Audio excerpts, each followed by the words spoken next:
नमस्कार, हम जगदम्बा मिश्रा आइ अहाँ सबके समक्ष एकटा बहुत पुरान नचारी प्रस्तुत करऽ जा रहल छी। उम्मीद अछि अहाँ सबके नीक लागत, तऽ अहाँ सब सुनबै।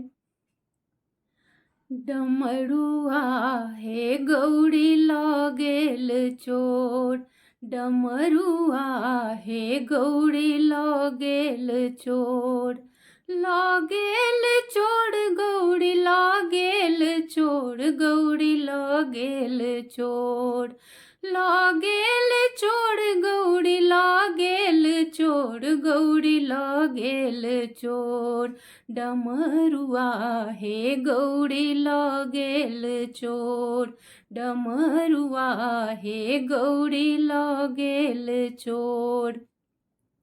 एक बात कहब गौरी शंका अछि मोर, एक बात कहब गौरी शंका अछि मोर, तोर बाप डामरू हे तोर बाप डामरू चोरा लेलनि मोर, गौरी लऽ गेल चोर, डमरुआ हे गौरी लऽ गेल चोर, डमरुआ हे गौरी लऽ गेल चोर।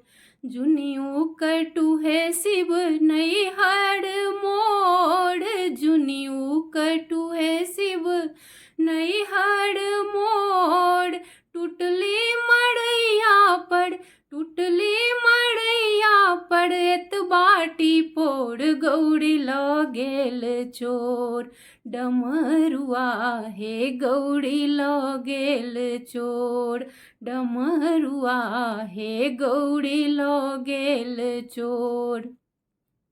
देखिएलहुँ आहे गौरी नैहर तोर, देखिएलहुँ आहे गौरी नैहर तोर, एक पर एक तोहर एक पर एक तोहर नैहर में चोर, गौरी लऽ गेल चोर, डमरुआ हे गौरी लऽ गेल चोर, डमरुआ हे गौरी लऽ गेल चोर।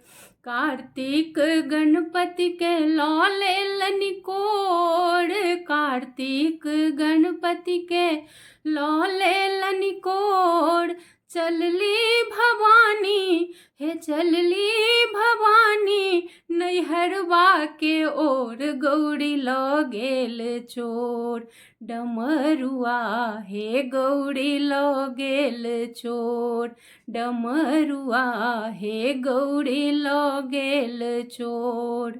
10-5 सखी शिव लेलनि बजाय, 10-5 सखी शिव लेलनि बजाय, रूसल भवानी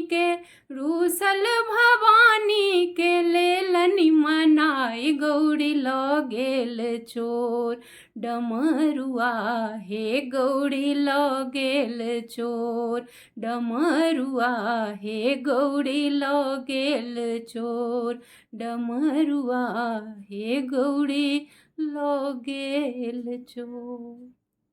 धन्यवाद।